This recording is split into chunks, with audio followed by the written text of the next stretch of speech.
What is the best way to summarize the year of 2020? Coronavirus? Is it a holiday?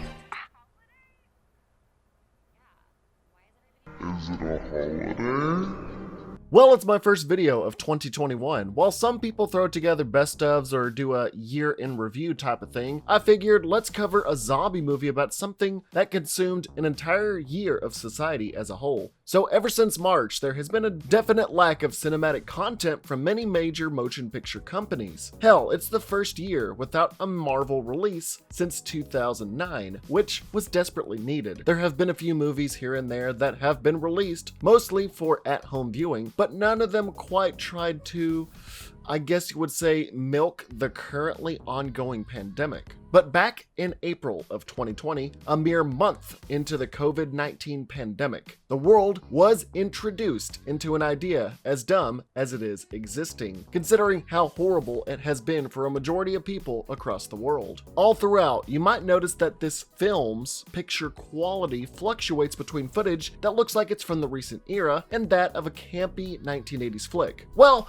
that's because it does. You see, most of the footage from this film is actually from two different zombie films. The first being a movie called Zombies vs. Strippers. Yes, that is also a movie that exists. And the other movie that this takes a lot of footage from being Hell of the Living Dead, or as it is known in Italy and Spain, Virus, a 1980 Dawn of the Dead ripoff completely spoken in Italian. Now, how can they use other movies' footage? Well, they pretty much pulled a Kung Pow Enter the Fist, where they dubbed over an older foreign film in English with completely different lines in order to make it seem like the same plot to somewhat fit with newer footage used in the film to often comical effect. Hey, who's he? I don't know. And yes, with that being said, I wholeheartedly understand that today's movie in question is a horror comedy. I mean, 99.9% of the lines in the movie are pretty, you know what, Wise Fish, go ahead and roll the clips. Originating in Wuhan, China. Wuhan? But I love that rap group. And oh yeah, one more thing. Run for your lives. Flesh-eating corona zombies have been unleashed and are currently taking over the world. All right, sexy ace reporter. Tell us how you're gonna try and help end all this corona madness. Are you hitting on me in the workplace? You're not gonna get all Me Too on me now, are you? My God, just look at them. They're dead. They're all messed up. To think they're all gonna miss out on the stimulus package benefits.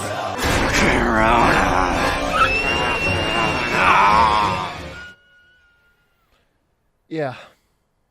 The movie's whole reason for existence is obviously a quick cash grab and jab at the coronavirus pandemic, since it was the most relevant thing on the planet, and still is nearly a year later. But this felt pretty damn exploitative going in and hearing about, as well as just the crap dialogue they throw in to make it a ha ha ha, wow, they made that excuse of a movie. They started production sometime during the major onset of the pandemic in March of 2020, and literally 28 days later, Full Moon Pictures released an attempt at a so bad it's good movie on April 10th. But we are here to pick it apart, make fun of the original movies that had a serious tone that they used, and spend some of the time today discussing the other movies in question in kind of a 3-4-1 zombie movie deal, and then make fun of the cheese dubbing placed on top of it. And today we are discussing that Corona Zombies is a zombie movie that exists.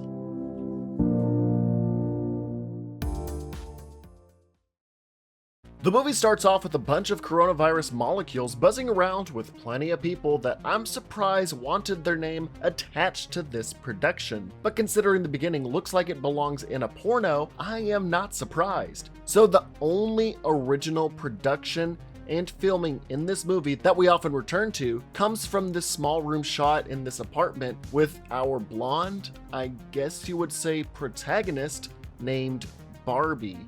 Yeah, pretty creative name, I know. She is talking to her friend over the phone about how getting sanitizing supplies is just impossible and gives a detailed description of the ensuing chaos she just experienced. Girl, this chick straight up tried to karate chop me for the last pack of toilet paper. If you need it that bad, take it, hooker. I know, so relatable back in April of 2020. Their discussion leads to Barbie turning on the news as it describes the symptoms of COVID-19, where one of the symptoms in this universe is, and in some cases, moderate to severe death. Death? but this time around, it's a zombie virus. And the virus doesn't just create zombies, but it makes, for lack of a better word, corona zombies. He said it! He said it! So we can see pretty quickly how this was indeed haphazardly slapped together as they give an origin story to the coronavirus outbreak in this universe. Being in the scambles? Wait a minute. This was taken moments ago at the Wuhan, China Scrambles Soup Factory. Or scrambles, whatever they paid this voice actor to say, because they obviously couldn't correlate what was on screen and what the guy was saying, where a batch of their newest flavor, bat soup, went bad. Yeah, bat soup. What the fuck is this piece of shit? This new team somehow has detailed and choreographed footage of ground zero of the virus's origin point at the soup factory as we switch to the ham-fisted footage from Hell of the Living Dead. And this is where the hit or miss dubbing comes into play, which, if you love So Bad It's Good movies, you may like this, considering some of their dorkishly hilarious lines. Something's wrong, Chief. Look, the kettles in Sector 9 are overpressurized. The cream of mushroom is scalding. The minestrone is reaching meltdown. Meet me up on Sector 9. We've got to turn the heat off manually. The soup science team get their gas masks on to go and ascend the soup factory towers to prevent a catastrophic soup meltdown with smoke emanating from this liquid diet. Haven't seen this much smoke since a Snoop Dogg concert. They get to the manual shutoff valve when things start going to hell. Jerry, the prep cook, I have to stop pausing so much, but it's just hard for me to believe some of these, sneaks up as a man in blackface grunting the word Rona and takes a meaty bite out of one of the scientists. I don't know whether this was originally edited this way in the original movie or not, but suddenly flashes of darkened hordes of zombies appear out of nowhere, with the head scientists spectating chaos ensuing everywhere. Apparently, all the zombies around them instant transmissioned in front of the group of scientists and left only the lead scientist to watch the rest be devoured. It's here the head chef Donahue announces to the factory, "Oh yeah, one more thing. Run for your lives. Flesh-eating corona zombies have been unleashed and are currently taking over the world." We then cut to a real Trump press conference of us being told everything will be fine as strippers get eaten alive. Yeah, that was a sentence I just said as well. Barbie starts complaining about not having toilet paper and what dire alternatives she might have to take if she runs out, like having to use paper towels and coffee filters, because apparently washing your ass crack to clean your ass is disgusting and inconceivable. Just waffle stomp that shit if it comes down to it, dude. Why does everyone have to freak out? President Trump has apparently deployed a specialized task force known as the Corona Squad, a naming scheme pretty similar to Space Force, in order to protect the American public from hoarders and pirates. Even though hoarders aren't and weren't allowed to resell emergency supplies at exorbitant prices. A cargo ship specifically carrying only toilet paper has been hijacked, and the pirates have been cornered not on the ship itself, but a Colombian drug cartel-looking mansion. The Corona Squad discuss their courses of action, and if they succeed in bringing the head pirate in alive, how their rewards would be, from becoming heroes. Oh God. From becoming heroes to this. I'd love to bang a Chinese midget.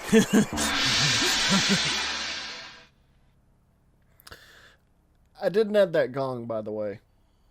The head pirate, Francois, demands $5 million bajillion in a Dr. Evil fashion alongside a Russian hooker, or they will destroy the butt wipe supply. But then, he says they will kill the hostages as well? I thought the only important thing here was the toilet paper. The local cops see the task force in action and ask who they are, and they are told they are the Corona Squad. But if in this universe Corona causes zombie outbreaks, wouldn't their priorities be to take out the zombies instead of going after toilet paper thieves?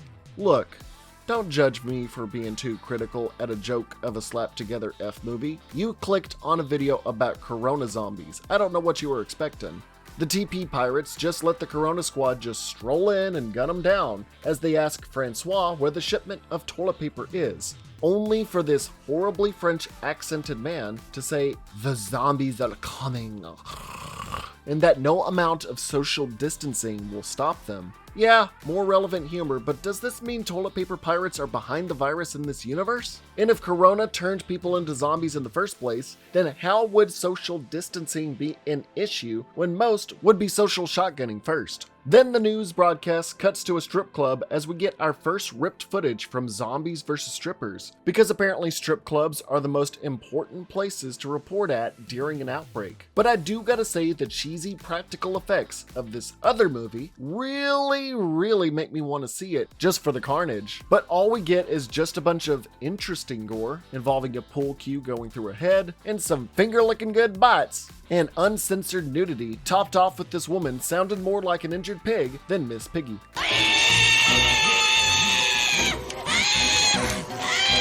We cut to some infamous clips of real-life spring breakers valuing partying over social distancing, and after watching this, I'm not surprised. It's almost been a year with nothing really changing. It should give people a valid point to consider why I do the Why You Wouldn't Survive series. Because the general population is fucking brain dead. Also, it seems like they just inserted nothing but high-view corona-related clips from that month into this flick in between dubbing to make sure this movie hit 60 minutes.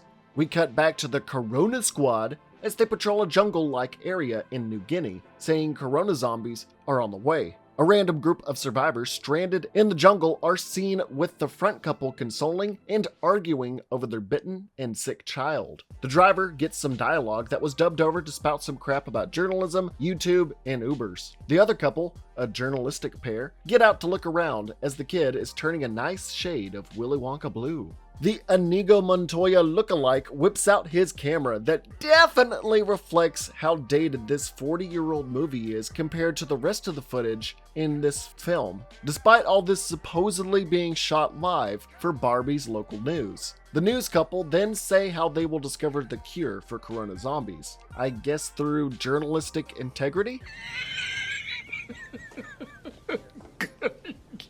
Good one. The mother of the car couple decides to go out for fresh air as the son keeps grunting and sweating, even though they know about the zombies that are coming and probably know that their son is infected. The mom goes inside the abandoned house, and a dead body is draped forward, not moving a muscle as the mother approaches it, again knowing about the outbreak. The father and son both fall asleep in a matter of half a minute as the kid passes away. The mother nudges the dead pastor and he turns around as if he is Ashley J. Williams after going insane. And as movie zombies do for great cinematic timing, the kid turns at that exact moment, looking like he just smelled a garlic-encrusted fart straight out of his dad's ass, and gives him an equally enraged glare after smelling it. The other couple start dipping their toes into the water, and after some, dialogue. Are you hitting on me in the workplace? Yeah, I suppose I am. You're not gonna get all Me Too on me now, are you? Ooh, yikes. Some waterlogged zombies came out all mossified as the Corona zombies start spreading to the countryside. The Corona squad meets up with the media duo as Discount Montoya peeps the car and gives an incredibly bad performance. What's wrong, man? Spit it out! We see the kid getting some bites out of his dad, even though I think the dad would have at least tried to have gotten away as his son ripped into him, but instead we just get a joke about Grubhub. Christ on a crutch. This guy also drives for Grubhub! Two of the Corona squad, knowing of the threat, go in and pick the kid up instead of attempting to neutralize him, potentially almost getting themselves bitten. Why? Even in the original context of Hell of the Living Dead, this does not make sense. They start wiping out the zombies left and right with various jokes and prods at the original production with some relevant humor. How dare you define me by dancing? Try Impossible Burger next time. No, hold it. We've got to test him first. Test read positive. You sure the quarantine is over by the end of April? Yeah, this didn't age well. The female journalist stumbles on the mother's dead body dangling from the ceiling, although I don't get how it was placed in the ceiling in the first place by the priest zombie that comes in grunting the word. The Rona squad shows up and all take shots at it, with 2 of them getting body shots and the third finally landing a headshot to take out the zombie. Although I would think an elite team would know how to down zombies in either movie setting by now. Now we gotta pause this video real quick. The next scene, they're trying to find a shaman to procure a cure. Now what would you think would be good footage to go along with trying to find a cure while traveling towards a shaman? We're gonna have a quiz. Would it be A, the survivors in a car driving? B, show zombies randomly walking around the jungle or some houses? Or C, show a village with the shaman in question? Well, if you answered any of these, you obviously don't know good cinematography, as the movie uses stock footage of rodents, toucans, birds, and monkeys. Man, that's just brilliant editing to show they're in a jungle. They make their way through the jungle with some footage of the village New Guineans saying, "Hey my brother, do you need your windshield washed?" as they prepare to enter a village to seek assistance from the tribesmen. And apparently, the only way to get assistance from these tribesmen is to start stripping. I know what they'll respond to. You really know how to start a conversation. She magically has this tribesman paint on her face and body, and she has a grass skirt out of nowhere. The squad starts discussing her safety as she starts approaching the tribe by herself. The guys start discussing that they are dangerously sending a naked woman into the jungles of Baltimore. What could possibly go wrong? But what do the redubbing scriptwriters mean by that? Because the tribesmen are black and Baltimore, Maryland has a predominantly black population? I don't know, man, but that is a big yikes, dude.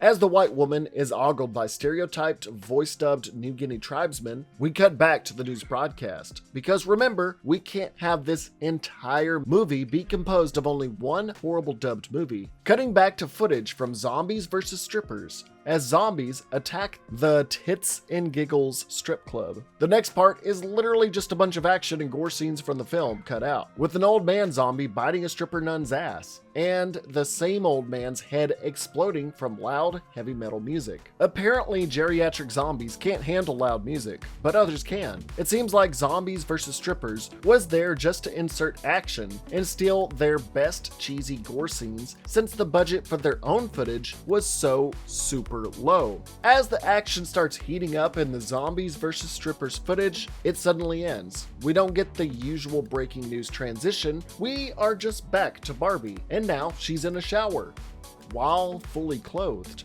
Look, I'm not trying to pick a nip slip of the girl or anything, but both of the movies they have repurposed at this point have shown naked boobs.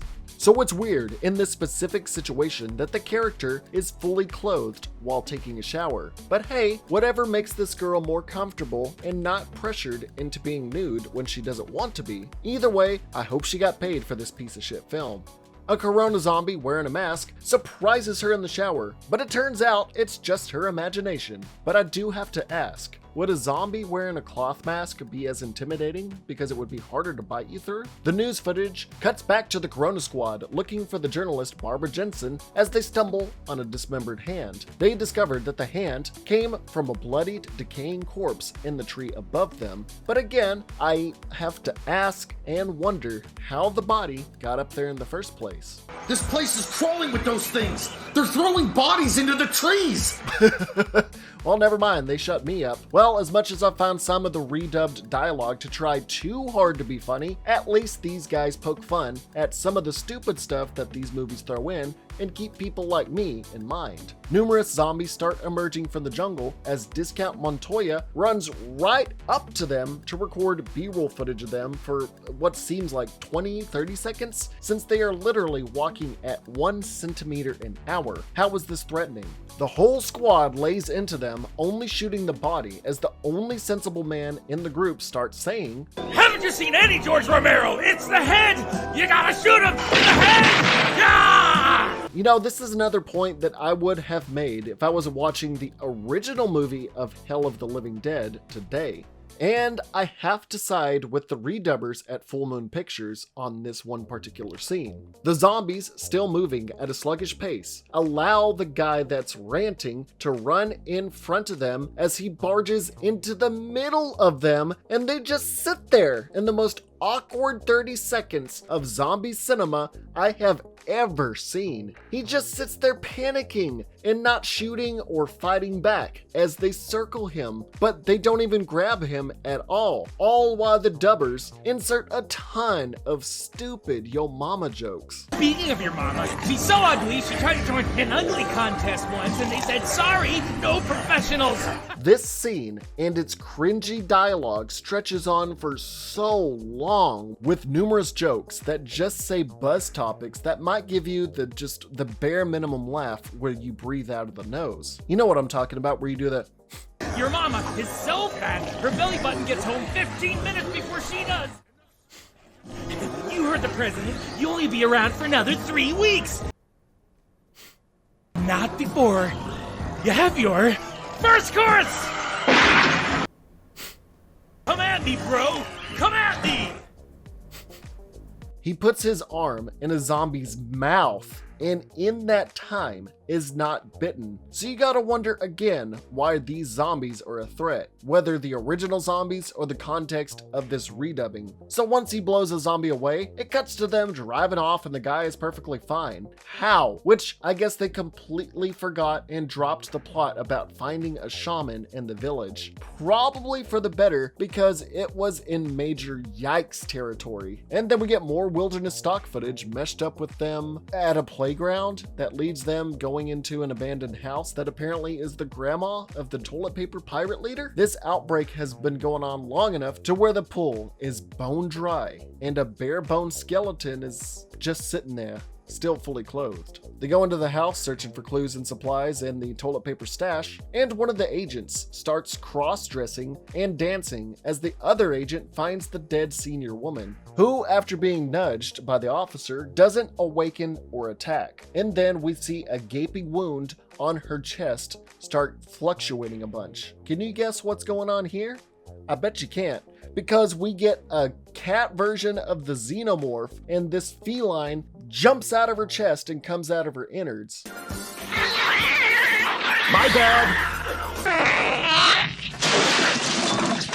As this absurdity occurs, the quirky Romero-loving crossdresser goes in a room as a horde spawns out of nowhere, Left 4 Dead style, and he just sits there, staring at them, and lets himself get overwhelmed. But unlike last time where he just walked out from the middle of a horde, he just lets himself get devoured. I'm starting to see why Full Moon Pictures chose this movie to redub, as it, even without their hand-fisted trying to be trendy dialogue, is so freaking bad. I'm also just scatterbrained in general about all of this, because I'm more focused on the visual content from Hell of the Living Dead that I feel like this is less about the whole Corona zombie thing. But I mean, they made it their own, and I'm here to poke fun at everything I hear and see. So this is what I, and in turn you, signed up for. Zombies start hoarding the house outside as the group finds the cross-dressing dude being eaten alive, remarking how horrible it is that he died in a dress. Hey man, don't judge, he finally embraced his inner self before stupidly dying. Let the man live, or die. The old woman zombie gets shoved off and just barely inches towards him before being shot as the agent asks where the stowed away toilet paper is. I forgot that toilet paper thing was a plot point, but here we are. Another agent remarks to not get too close to a window, as horror movie characters tend to do. And the Corona zombies break through and grab her. And in the span of 15 seconds, do not bite her. Plot armor is always heavy in zombie movies, no matter how bad or spoofed they are. She is saved while the squad mate yells, "Yours, you bat soup eating bastard!" bastards from hell! So basically, if the redubbers needed to fill in dialogue for their script, they just needed to bring up either social distancing, toilet paper, bat soup, touching your face, or anything of that nature that was funny, or not really funny, but it was there 9 months ago. I would bet you anything they wrote this all in one night while drunk in quarantine. They save Barbara somehow, and Montoya gets grabbed through a door and also is not bitten in this situation. One agent jumps in the middle of the horde, waving a torch around, somehow knowing they're scared of fire. And this specific scene drags on for over a minute with no zombies attacking him. He's entering a crazed state. So the redubbers figured the best line here would be, "I'm cuckoo for Cocoa Puffs!" And this scene drags on long enough for him to torch a zombie with only 4 zombies nearby and drive away easily, despite earlier there being dozens of infected inside the house. Anybody down to go grab breakfast? Get back! I don't know what this dialogue is. It's like they just found a bunch of words and threw them in. Their car stalls. They spout some shit about sugar in the gas tank as they get away anyways, and the news breaks in again to show more random footage of the strip club. Again, pretty sure it's just there to fill up time to get to 1 hour, as real news footage of Trump is shown again. Barbie has more girl-to-girl talk on the phone on top of all of this. She says how lame it all is. And they say it's probably because of global warming, bioterrorism, or it's because of one of the contestants from The Bachelor, because, you know, that's all blonde women watch is reality dating shows. I mean, their reasoning isn't too far off from what I was hearing from some conspiracy theorists back in March, but Barbie suddenly remembers her ex-boyfriend was a survivalist and left his survival supplies in her garage. You didn't think of that till now? Or was it so we could have this dumb political joke? I have earthquake and get your hands off my shit, you smelly Democrat supplies out there. She goes to get more toilet paper as the news cuts back to saying they gave up on getting toilet paper so they can actually go to the source of the original virus at the soup factory and decide to get there by boat as they are leaving. And I have to say this, I was ashamed of myself to actually have chuckled at this line. Oh my God, they're waving goodbye. They get inside the factory. I'm totally not skipping ahead at all because I want this to be over with. And as they get in a narrow hallway, a door slams open and Discount Montoya gets instantly grabbed and eaten. Unlike the dozens of other times he and many others were grabbed before, they instantly go for the kill. To remind us that this is topical and about Corona, the agent yells that they are Corona zombies. Die, Corona scum! Hearing the words Corona thrown in randomly while edgy comedy is thrown out as well has constantly felt in bad taste. Then one of the squad agents starts going on a rant about what Corona has shut down, from theaters to Burning Man or getting on dating profiles. Thanks to you, I can't even hook up on Tinder anymore. Plenty of Fish, Grindr, all of it. I'll never bang a random ever again. Do you remember how I said this was probably whipped together by drunk writers in one night? Yeah, this is probably one of their angry rants that they just threw in while intoxicated. He unloads his SMG after this rant, but hits none of the zombies. They are not injured, and they easily just pull him in, and the elevator just randomly goes up. After his off-screen death upstairs, I get another out of this line. Now the tomato soup is overheating! That's not tomato soup. As the remains of the group witness a large enough horde cornering them inside the factory, the only genuine full laugh from me from this entire production occurs. To think they're all gonna miss out on the stimulus package benefits. Funny how this is more relevant than ever. As the footage from Hell of the Living Dead drags to its conclusion, we get a shit ton of redubbed dialogue pretty much non-stop berating our eardrums. I haven't been with a woman for a very long time. I get one last look at those tremendous knockers of yours.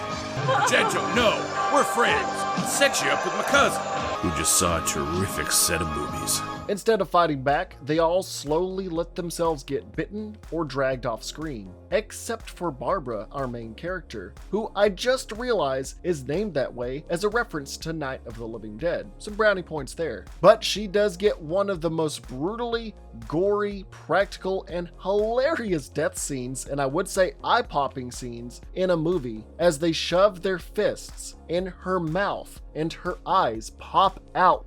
God, I miss cheesy 80s practical effects. With their fates sealed, we get a generic group of scientists discussing the end of the world, saying we should be better people and to wash our hands, as we see Barbie one last time getting toilet paper out of her garage. After bragging about hitting the mother lode, the only actual Corona zombie and only possible screen grab of an original zombie of theirs that they could use for promotional material to clickbait people into thinking this was all their original work before watching, shows up. And can you guess what he does? What would a zombie do to a person that's all by themselves? He doesn't bite her, harm her, or anything of that nature. No. Instead of having anything happen to her whatsoever that would demand some kind of gory budget by the zombie's hand, she suddenly teleports. Yes, teleports to a green-screened park at night. And judging by the quality and look of the zombies, has Barbie being half-ass inserted into more footage from Hell of the Living Dead as she runs off into the night. What in the actual hell did I just watch? Why did this exist? Why did I waste my time? Why was this video so long? I'm just glad it's over. If you really want to, I highly recommend only watching this if you are into really stupid shit or are drunk enough to laugh at anything. I can at least, in the very least, say I watched 3 separate bad zombie movies, but the way they jumped on the coronavirus pandemic and used it as a tool to really generate marketing and used other people's movies to make a pretty bad Kung Pow-like movie with some jokes that went way over the line trying to be edgy, I just can't force myself to watch this ever again. But if we really had to sum this all up, there was this one top comment I saw on the official trailer of the movie, and it perfectly summarizes what the experience of all of this was.